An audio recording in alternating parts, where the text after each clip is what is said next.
Ամեն տարվա վերջում ակամայից հայացք ենք նետում, թե տարին ինչպես սկսեց և ինչպես ավարտվեց, բիզնեսները, կորպորացիաները թվեր են հրապարակում, ինչ շահեցին, որքան շահեցին, ինչ կորցրեցին, ինչ վնասներ ունեցան, և ամեն բնագավառ քննում են տեսնեն, հաջող տարի եղավ, անհաջող էր այս տարին, օրինակ գյուղատնտեսների համար կարևոր է, թե եղանակը նպաստավոր եղավ,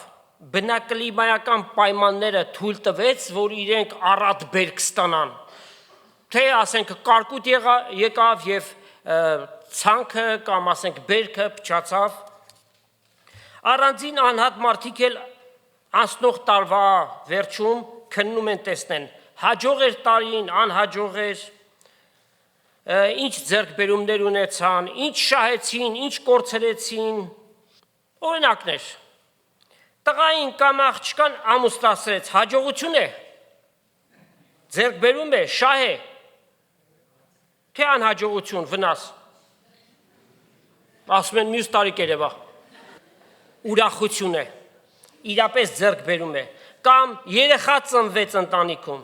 ընտանիքը համալրվեց, չէ, անշուշտ ձեռքբերում է, ծնողների, պապիկների, տատիկների ուրախությանը չափ չկա, նույն ձևով տարին համարում են անհաջող, երբ ընտանիքի հարազատի կորուստն է լինում, մահն է լինում, որքան էլ որ տարին հաջող լինի, բայց միայն այդ կորուստը իրենց համար արդեն տարին դարձնում է անհաջող, և այստեղ կարևոր մի հանգամանք կա, մեծ տարբերություն, եթե հավատացյալ մեկի, հավատացյալ հարազատն է մահանում, որ Աստված ասում է նա ննջեց, այդ մահվան ցավի հետ միասին նաև կա սփոփանք, կա մխիթարություն, որ իրենց հարազատը այս երկրից փոխադրվեց երկինք, եւ ինքը կենթանի է, ողջ է, Տիրոջ ներկայության մեջ է։ Տեսնում եք ինչ մեծ տարբերություն կա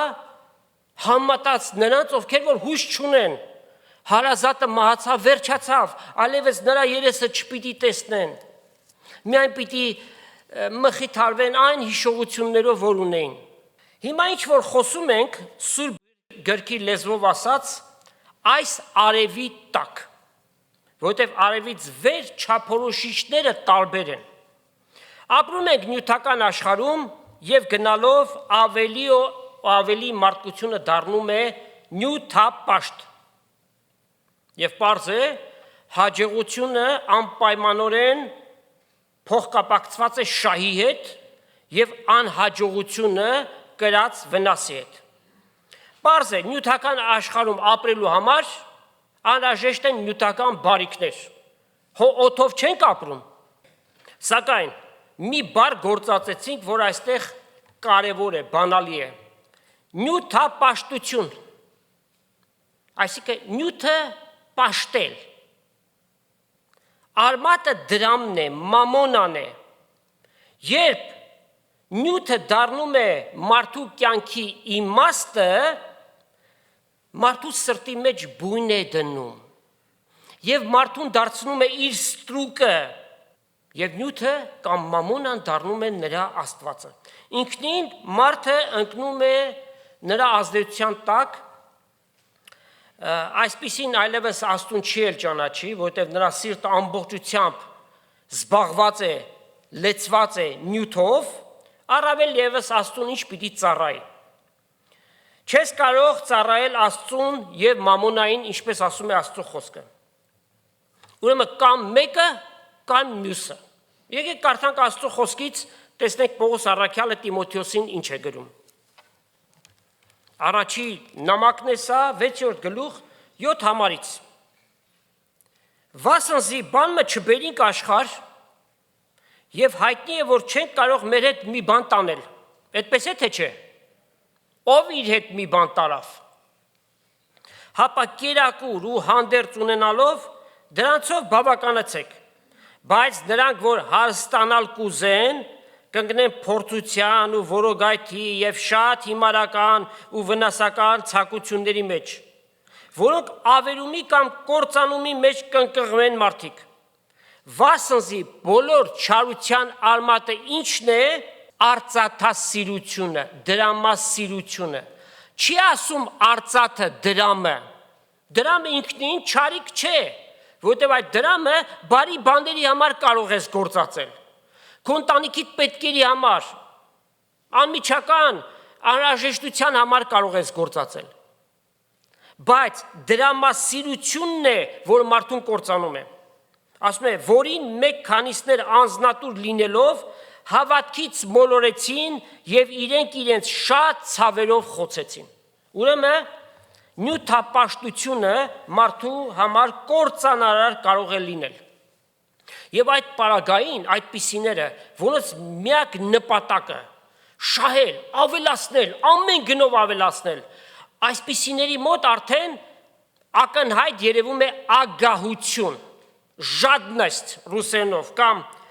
գրիդի, այդպիսի մարդիկ կան, չէ՞։ Ինչպես ես հարստացել։ Պատասխան չտալով։ Եվ սա ժլատությունն է։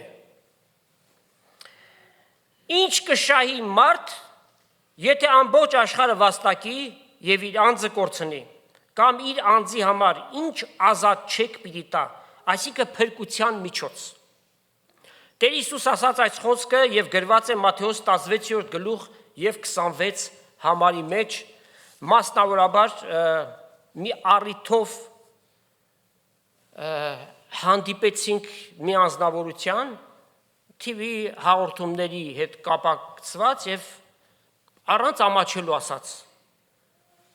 Փողը իմ Աստվածս է։ Ասեցինք, բարձ է, քու վերջնական տեղն էլ որտեղ է, սարսափելի մի բան է, փողը մարդու Աստվածը դառ, այսինքն իր ամբողջ սիրտը գրավել է։ Մարդը մեղավոր է, Աստծո առջև իր որևէ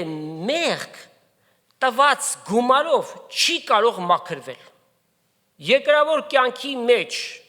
կատարած հանցանքների համար թերևս մարդը կարող է վճարել եւ ազատվել դրանից, բայց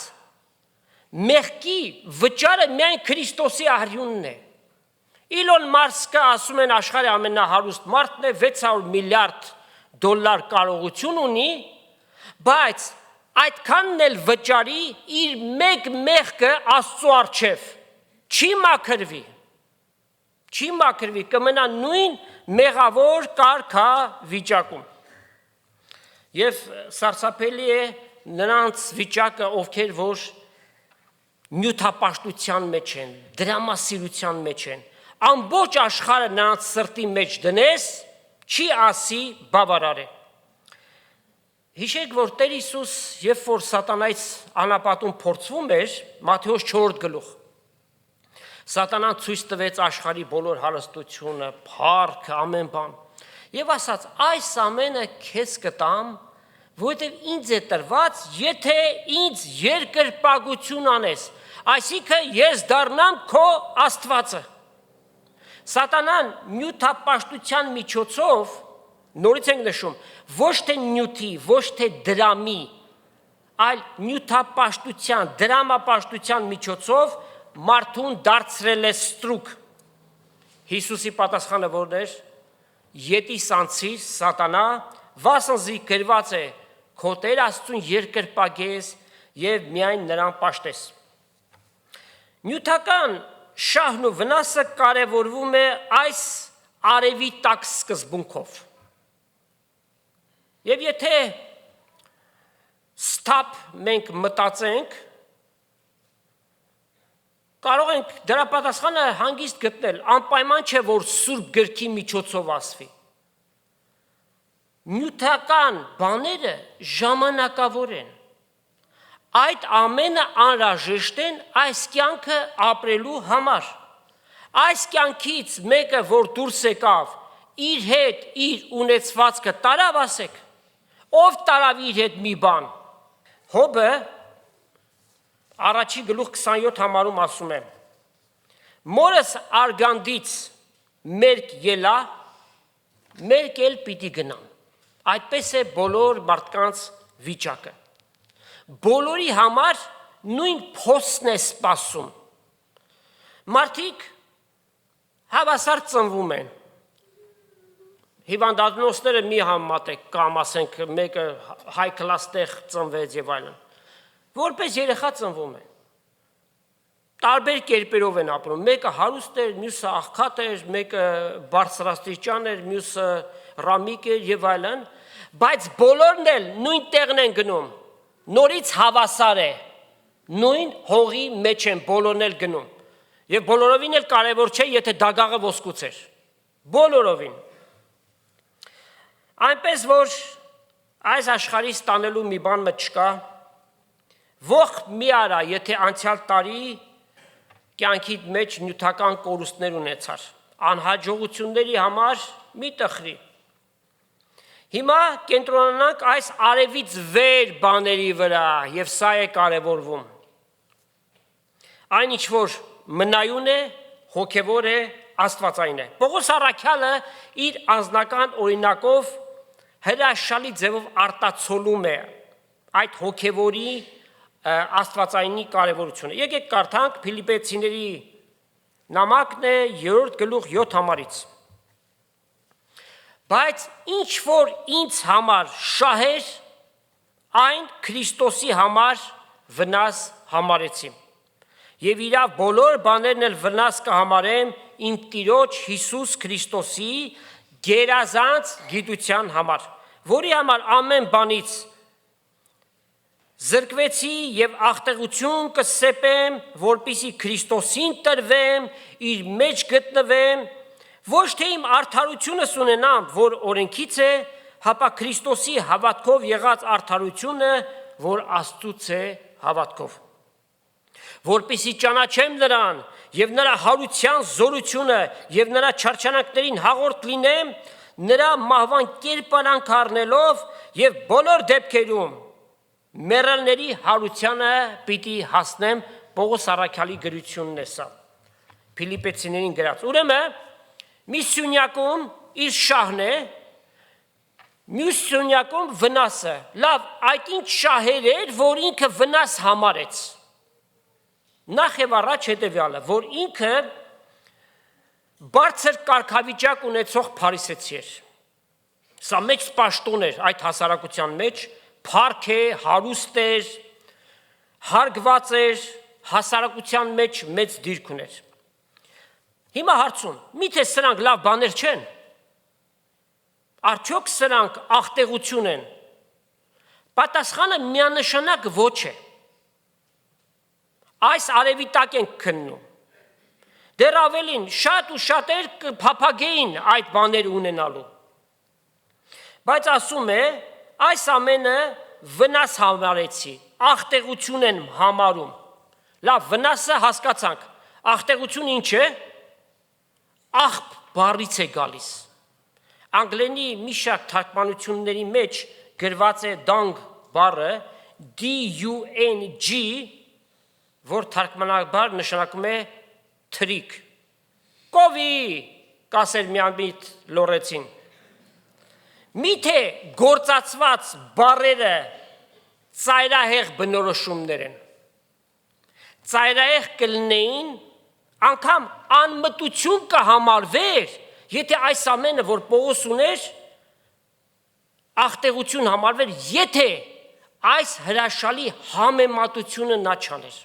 Ուրեմն այդ ամենը, որ մի սյունյակում է, համեմատության մեջ է դրվում միայն մեկ բանի հետ։ Դա Քրիստոս Հիսուսի գերազանց գիտության հետ է համեմատված։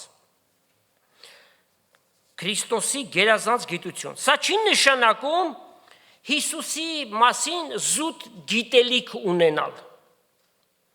Բազմաթիվ անձեր կան, ովքեր որ իրենք հավատքի մեջ չեն, բայց Հիսուսի մասին բավական բաներ գիտեն։ Ավետարանները կարդացել են, ոմանք հետաքրությունից դրդված, ոմանք էլ մտածելով, որ այդտեղ կարևոր եւ շատ իմաստուն խոսքեր կան, հետո պետք կլինեն գործածելու։ Այսինքն տեղյակ են, բայց սա չի նշանակում, որ նրանք Քրիստոսի գերազանց գիտությունը գիտեն։ Հոգևոր տեսանկյունից, եթե նրանց վիճակը քննենք, նրանց իմացածը միայն տեղեկատվություն է, ինֆորմացիա է, որ ունեն։ Պողոս խոսում է անձնական, անհատական ճանաչողության մասին։ Դեռ ավելին, փորձարաբար, experienced, intellectual knowledge, ինչպես կունենա մեկը, երբ որ Հիսուսի հետ անձնական հարաբերություն ունի։ Personal relationship։ Հարյուրավոր այդպիսի համարներ կան, որոնք ցույց են տալիս Քրիստոսի գերազանց գիտությունը։ Եկեք միայն 3 համարների վրա ծանրանանք։ Հովանու 17-րդ գլուխ եւ 3 համար ասում է. այս է հավիտենական կյանքը, որ ճանաչեն քեզ, միմիայն ճշմարիտ Աստվածդ եւ Հիսուս Քրիստոսը, որ դու ղրկեցիր։ Այլ կերպ ասած, հասկանանք, գիտակցենք, որ Հիսուս Քրիստոս հենց այդ երկինք ու երկիր ստեղծող Աստվածն է, որ մարդեղացավ, մարմնով հայտնվեց երկրի վրա։ Կորինթացիներին գրած նամակ, երկրորդ նամակ 4 գլուխ 6 համար։ Վասնզի Աստված, որ հրաման արավ, խավարեն լույս ծագի, ինքը մեր սրտերի մեջ ծագեց Աստծո փառքի գիտության լույսը տալու համար Հիսուս Քրիստոսի անձով։ Ինչ ենք հասկանում։ Մեկը ճշմարտապես ապաշխարելուց հետո Սուրբ Հոգին նրա մեջ գալիս է եւ իրական լուսավորումը նա է բերում, որ հասկանանք ով է Քրիստոսը։ Այլապես եթե մեկը վերստին ծնունդ չունի, Հիսուսի մասին նրա ունեցած բոլոր տեղեկատվությունները այդպես էլ մնում են տեղեկատվություն, որպես ինֆորմացիա։ Եվ մեկ ուրիշ համար Հովանու առաջին ընդհանրական թուղթ 5-րդ գլուխ եւ 20 համար ասում այսպես. Գիտենք, թե Աստծո որդին եկավ ու մեզ կարողություն տվեց, բնագիրը ասում է միտք տվեց, որպեսզի ճշմարիտը ճանաչենք։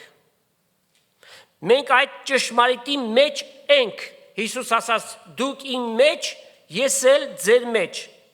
Իր որդու Հիսուս Քրիստոսի մեջ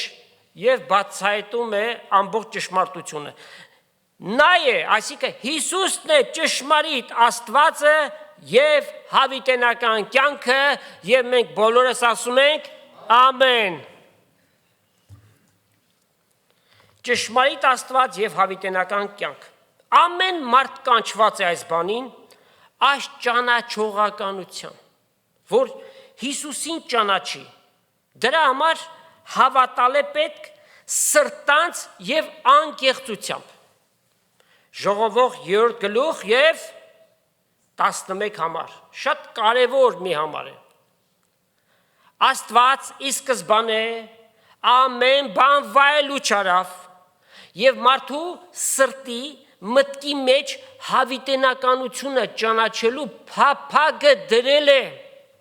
Նրանք, ովքեր որ այդ փափագը հետապնդում են, Աստված նրանց օգնում է, լուսավորում է, իրեն է քաշում։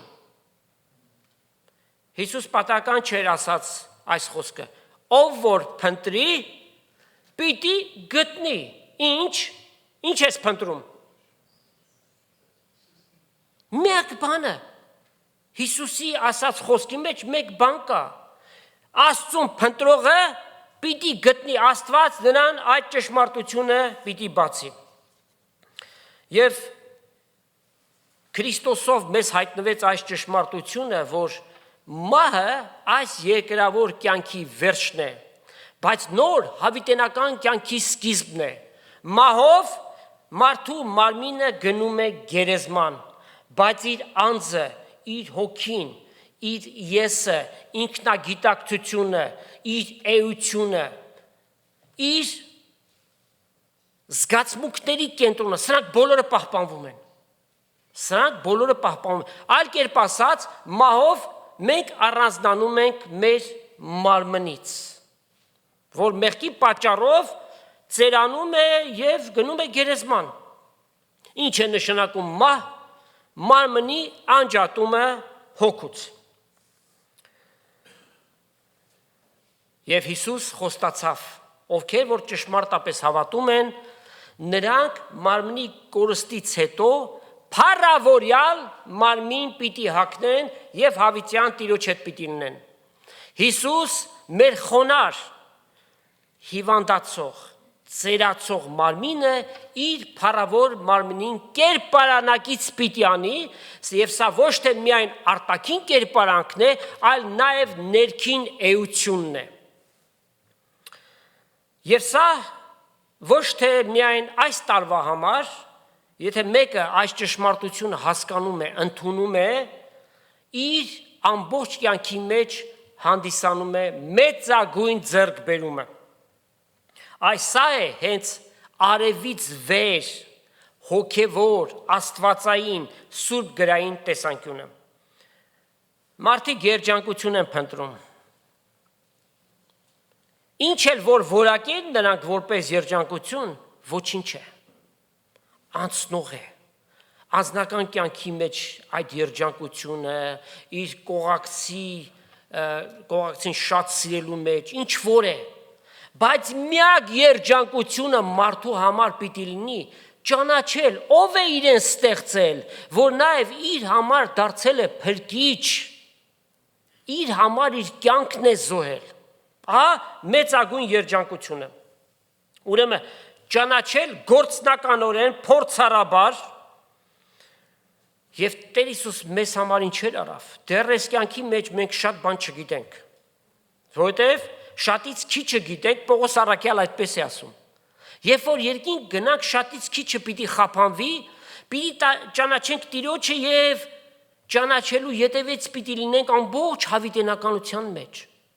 Բայց մի բան շատ լավ գիտենք, որ մենք մեղավոր ենք, ծնունդով մեղավոր ենք եւ խոսքով, գործով, խորհրդով շատ մեղքեր ենք գործել։ Հիսուս իր կյանքը մեր մեղքերի համար դրեց խաչի վրա, զոհ եւ պատարագ եղավ։ Այդ թանկագին արյունն է, որ միայն կարող է մարդուն սրբել իր բոլոր մեղքերից։ Եթե ձեր մեղքերը խոստովանեք, հավատարիմ եւ արդար է նա ձեր մեղքերին թողություն տալու եւ ձեզ ամեն անօրությունից սրբելու համար։ Ով որ այս քայլը անում է, Հիսուս նրա միջև այդ պահը կատարած բոլոր մեղքերը, հանցանքները, ինչ որ անգամ մտքով մտածել է Աստծուն հակառակ մեղսալից մի բան, Աստված ջնջում է եւ կյանք է սկսում նոր էջից։ Հիսուս ասաց, ես ամեն բան նոր կանեմ։ Եվ մեր շրթունքների վրա իր անունը դրեց, որ սրտից գալով դավանում ենք իր անունը։ Մեր բերանի մեջ նոր երկ դրեց, որ իր անունը փառաբանենք, ինչպես ամեն մեր պաշտամունքի ատեն փառաբանում ենք Տիրոջ անունը, աղոթքներով, եւ իր խոսքը սովորում ենք, որպեսզի ամեն ատեն իրեն ավելի եւ ավելի փառք տանք, թե Հիսուս մեզ համար ինչեր արավ։ Համայն մարդկությունը սատանայից բռնված է։ Սատանան մարդկանց հոգևոր մտքերը, աչքերը կուրացրել է։ Տեր Հիսուս մեզ սատանայի երախից ազատեց, մեզ փրկեց, եւ մենք որդեգրվեցինք Հիսուսին, որ հավիտենականության նաեւ ժառանգորդ դարձանք։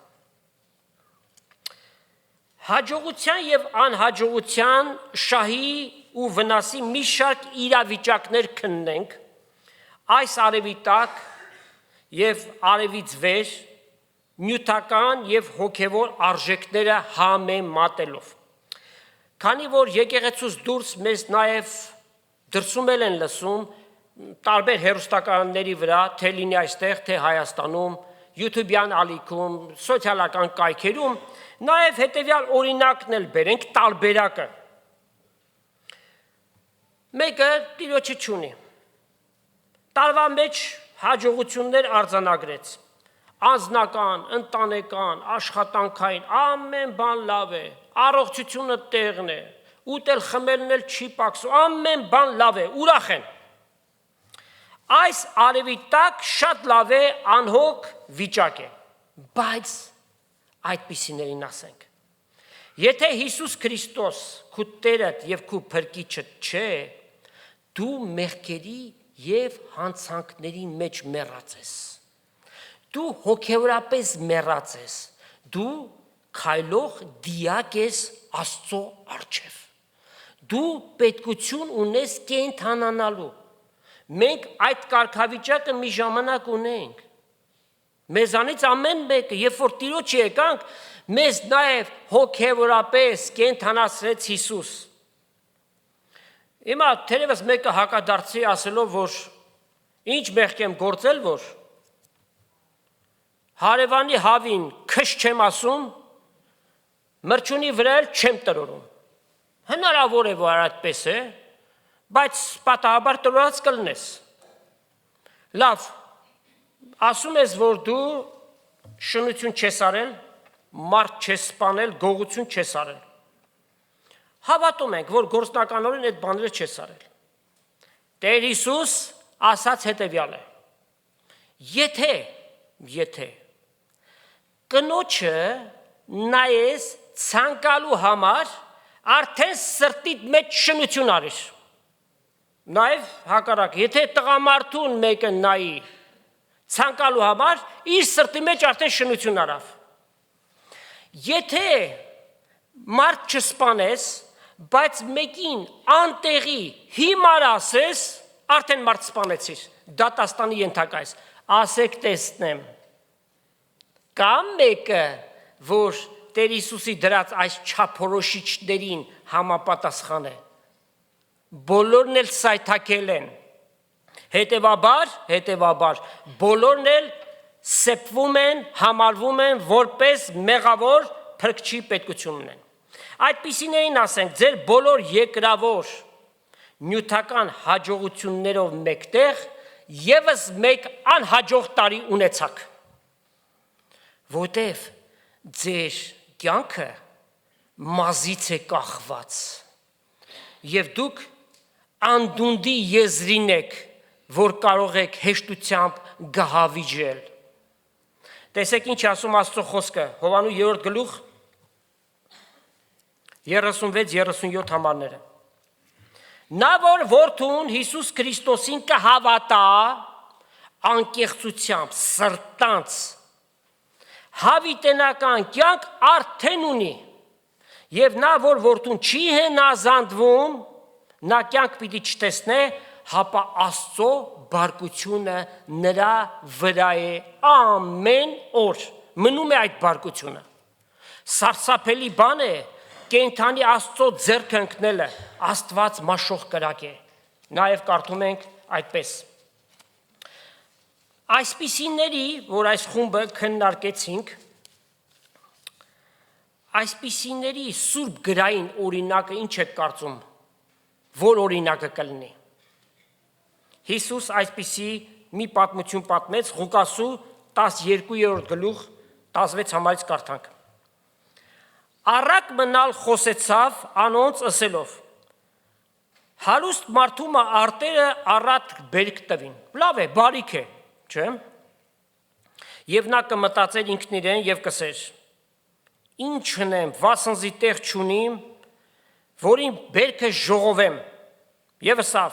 իմ ամբարներս քանդեմ, վերհաուզները, ավելի մեծը շինեմ եւ հոն ժողվեմ իմ բոլոր բերքերս ու բարիքներս։ Հիմա տեսեք, միջև այստեղ ոչ մի տարօրինակ բան չկա։ Եթե բարիքը շատ ստանում է, ինչի պիտի կորսվի, եթե հնարավորությունը կա ավելի շատ ամբարելու դրանք։ Բայց հետևյալ համարը արդեն մատնում է նրա սրտի դիրքը, ինչ դիտավորություն ունի։ Ու իմ անձիս ասեմ, ով իմ անձը շատ բարիքներ ունե, շատ տարիների համար ժողված, հանգչե, կեր, խմե, ուրախ եղիր։ Այսինքն ամեն բան այս կյանքի համար է եւ Քրիստոսի արյունն էլ ոտնատակ է արած իր անձի համար։ Ուտեմ խմեմ, մի օր մեռնել կա, չէ՞։ Եվ Աստված նրան ասավ. անմիտ այս գիշեր հոգիդ քեզանից պիտի պահանջվի, ուստի այդ քու պատրաստած բաներդ որում պիտի լինի։ Այսպես է նա, որ իր անձի համար գանձ կդիզե, բայց Աստծով չի հավաքում, Աստծով չի ապրում։ Հիսուսի պետքությունը ունես, դիմի իրեն, խոստովանի, որ մեղավոր ես, ինչպես աշխարհի բոլոր մարդիկ, եւ խնդրին, որպեսզի նա քո բոլոր մեղքերդ ների։ Եթե այս բանը անկեղծությամբ անես, Հիսուս քեզ կայցելի։ Պետքություն չունես, որը մեկի մոտ գնալու։ Եթե վկայության համար մեկին կարող ես ասել,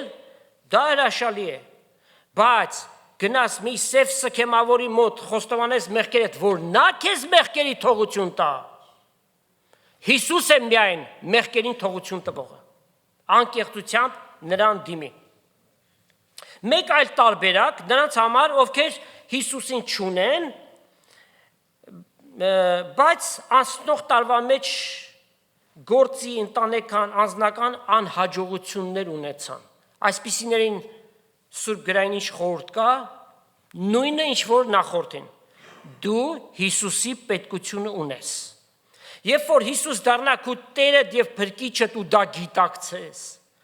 քո բոլոր խնդիրներդ շատ փոքրիկ մի բան կդառնա։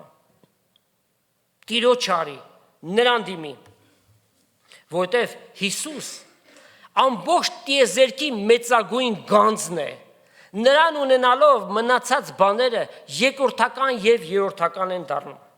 Հետևաբար մի տագնապիր այդ ամեն բաների համար։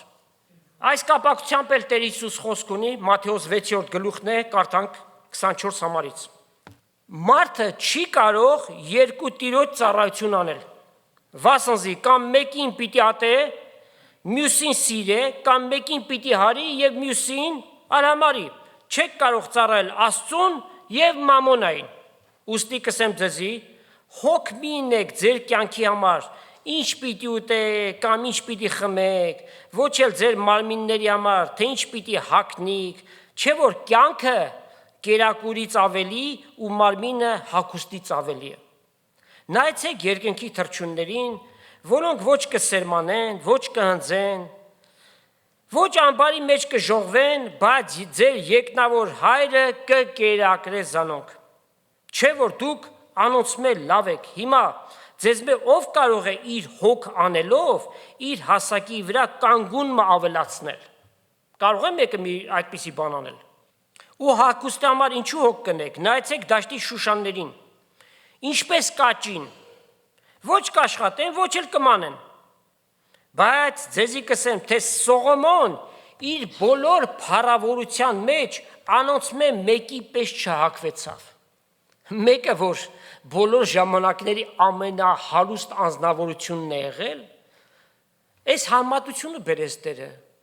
Սողոմոնը, որ բոլոր հնարավորություններ ուներ, ասում է, այդ դաշտի շուշանների պես չկարողացավ հագնել, որտեղ դրանց հագուստը Աստված է հագցնում։ Ուստի, եթե դաշտի խոտը, որ այսօր կա եւ վաղը փուրը կձգվի,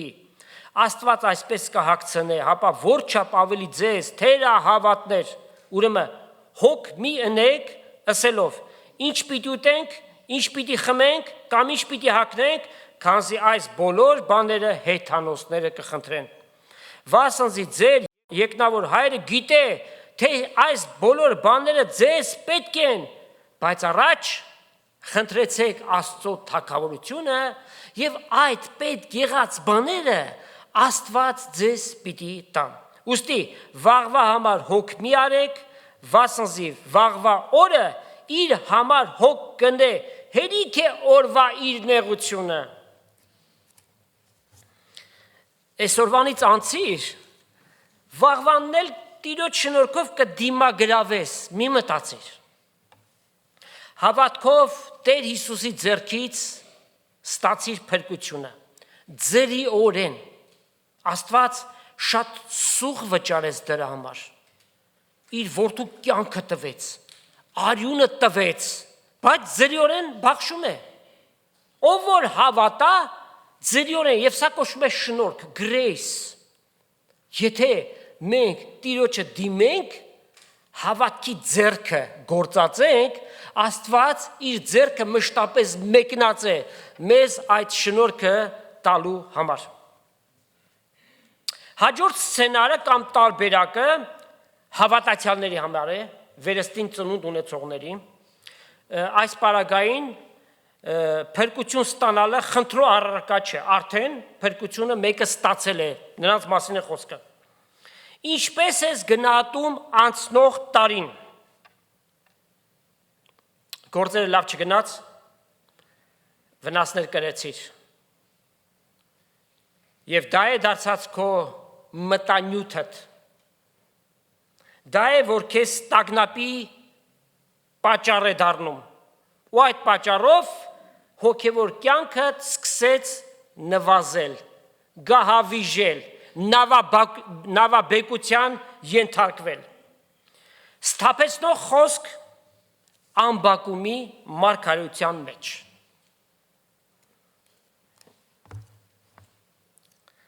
Ամբակում 3-րդ գլուխ 17 համարից։ Եթե թզենին ընձյուղ չտա, չծաղկի, որ տատունքների վրա պտուղ չլա, անպտուղ մնա, այսինքն, ձիթենի բերքը ստե, սպասում էիր, բայց չստացար։ Արտերը կերակուր չտան, բայց հույս ունեիր, չէ։ Փարախեն ոչխարը պաքսի, սատկել են։ Գոմերի մեջ արջար չլա, գայլերը հոշոտեցին, հա? Կարակ, տարբեր մեկնաբանություններ տակ, սակայն, ինչ ասում, Մարգարեն։ Ես Տիրոջով պիտի ցնծամ։ Երկրավոր կյանքի ամեն տեսակ անհաջողություններ։ Բերք չստացավ, անասունից միսը չստացավ, կաթը չստացավ, ոչ մի բան չունեցավ։ Բայց ասում է, ես Տիրոջով պիտի ցնծամ, իմ փրկությանս Աստծով պիտի ուրախանամ։ Տերը իմ զորությունս է, որին ոտքերս եղնիկի ոտքերի պես պիտի ընե, ուզիսի իմ բարձր տեղերուս վրա պիտի պտտեցնե։ Եթե ընդունում ենք Տիրոջ խոսքը ինչպես որ է, ամեն մեկս մեր անձերը քննենք եւ այս խոսքերը մեզ համար թող սեփականություն դառնա։ Երկրավոր նյութական բաների որևէ անհաջողություն եւ բոլորը մեկտեղ անհաջողությամբ, ինչ ասած, ես իմ Տիրոջովս պիտի ցնծամ։ Ոչ միայն պիտի ուրախանամ, պիտի ցնծամ, ինչ էլ որ լինի, որովհետև ամեն բան անցողիկ է, ամեն բանի վախճանը մոտեցած է, երկրավոր բաները ժամանակավոր են, բայց ինչ որ երկնային է, հոգևոր է, հավի տենական է։ Եվ ինչպես կարդացինք, դուք Աստծո թագավորությունը խնդրեցեք կամ փնտրեցեք եւ այն ինչ որ պետք է ձեր պետքությունը Տերը շատ լավ գիտի, անգամ չխնդրած։ Ոչ թե որ ինչ որ ուզում եք, սա էլ մի ուրիշ հարց է։ Հավատացյալները Աստծուն հաճախ դրել են սիրող հայր, բայց գիտեք ինչ, անդադ նվերներ բաշխող։ Այս ուզեմ մյուս, սա մակապարտեզի մակարդակի հոգևոր լինել է։ Ավելի շատ կարող ենք ասել մարմնավոր լինել։ Դուք Աստծո թագավորությունը խնդրեցեք, նրա գալուստը խնդրեցեք, եւ մնացած բաները Աստված ձեզանից ավելի լավ գիտի, թե ինչի պետքություն ունես։ Եվ նաև Աստված շատ ավելին գիտի, եթե այդ ամենից առավել ունենաս, քո հոգևոր ոտքը պիտի սայթաքի։ Հետևաբար Տերը քո պետքիդ համեմատ է տալիս։ Ուրեմն անցյալ տարին հաջող կամ անհաջող որակելու համար աշխարհի մարդիկ իրենց չափանիշներ ունեն, չէ՞։ Եթե շահ ունեցան հաջող է, եթե կորուստ ունեցան անհաջող է, բայց մենք հավատացյալներս ինչ չափորոշիչ պիտի գործածենք։ Անցյալ տարին ինչպիսին եղավ մեզ համար։ Մեր հոգևոր կյանքը արդյոք առաջընթաց ունեցավ։ Որքան ժամանակ մենք Աստծո հետ անցկացրեցինք անհատապես։ Որքան ժամանակ։ Հիմա մեր հոգևոր կյանքը քննության դնենք, անցնող տարվա մեջ, Աստծո հետ, որքան ժամանակ անցկացրինք, օրվա կտրվածքով, ամսվա կտրվածքով և ամբողջ տարին, որքան ժամանակ մենք տրամադրեցինք աղոթքին, որքան ժամանակ մենք տրամադրեցինք Աստծո խոսքը կարդալուն և լսելուն, արդյոք ջանք արեցինք մեկտեղ հավաքվելը չթողնել, որ Աստված հաստատել է օրերը, որ Տերը նաև մեր հոգևոր կյանքը քննություն անելով, նաև մեր երեսով պիտի տա, որ ունենք հնարավորությունը գալու մեկտեղ Աստծուն փառավորելու և մենք չարեցինք այդ բանը։ Քննենք մեր հոգևոր կյանքը։ Այս սկզբունքները շատ կարևոր են։ Եվ ինչպես խոսքն է ասում, որքան որ կտեսնեք Տիրոջ գալուստի մոտ լինելը, մեկտեղ հավաքվելը մի թողեք։ Մեկության մեջ կա զորություն,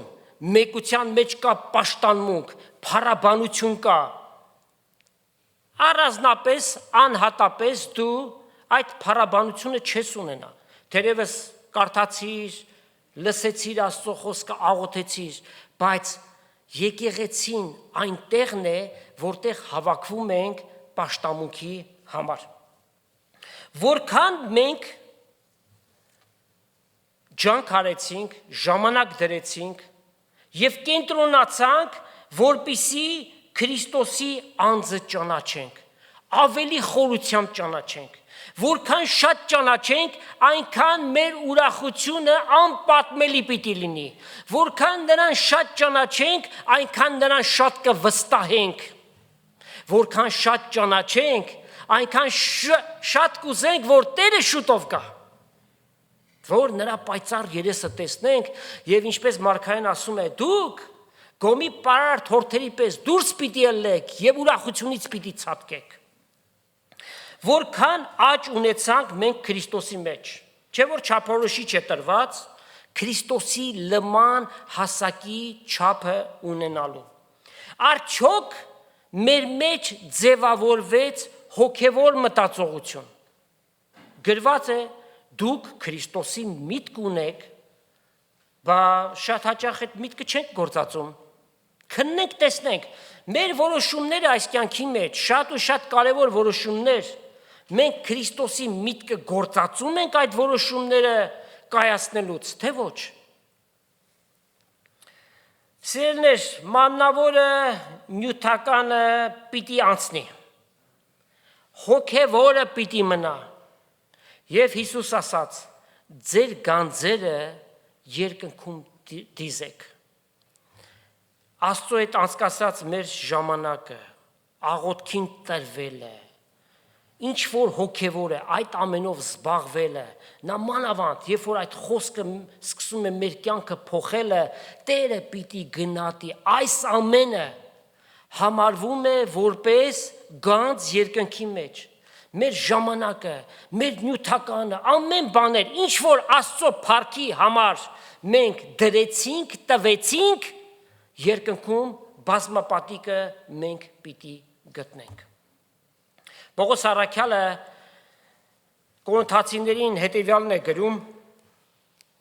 եւ սա կարևոր բան է, Քրիստոսի ատյանի առջև, երբ որ մենք ներկայանանք,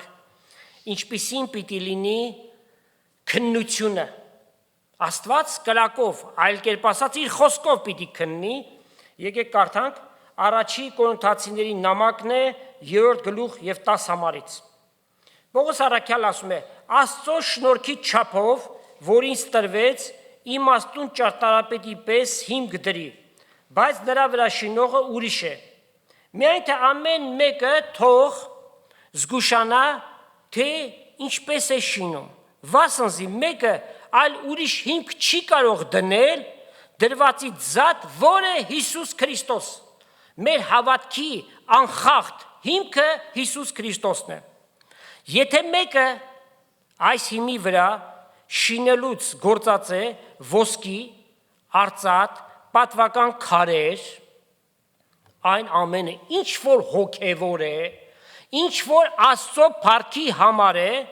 որպես ոսկի, արծաթ եւ պատվական քարեր են, նաեւ փայտ, խոտ եւ եղեգ,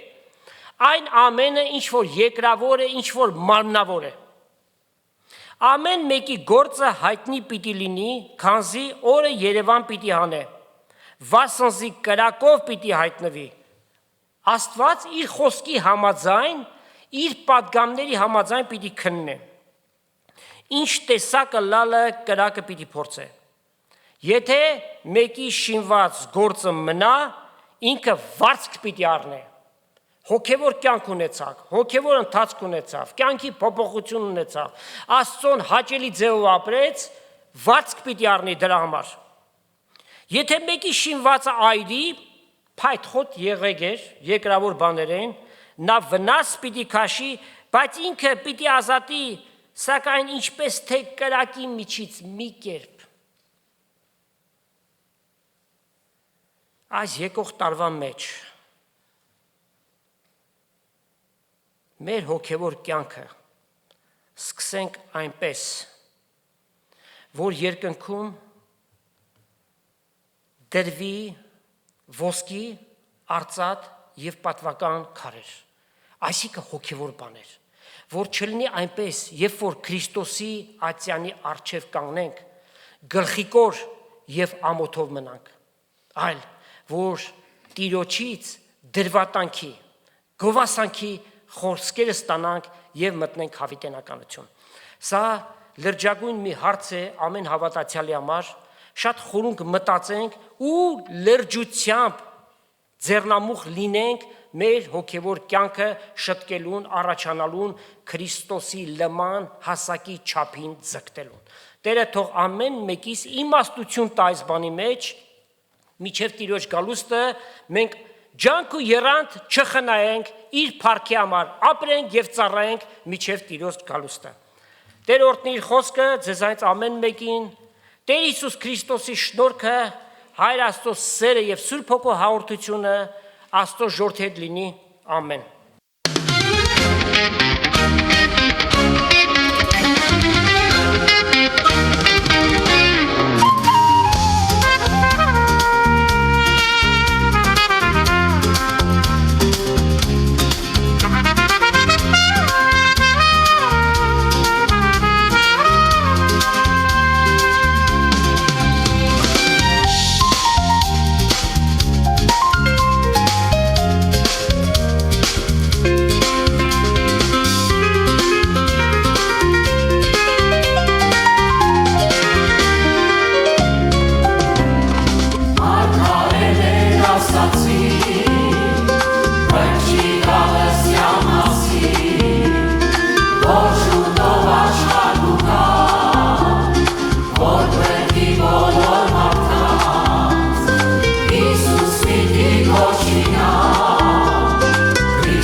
Iisus, părniște-me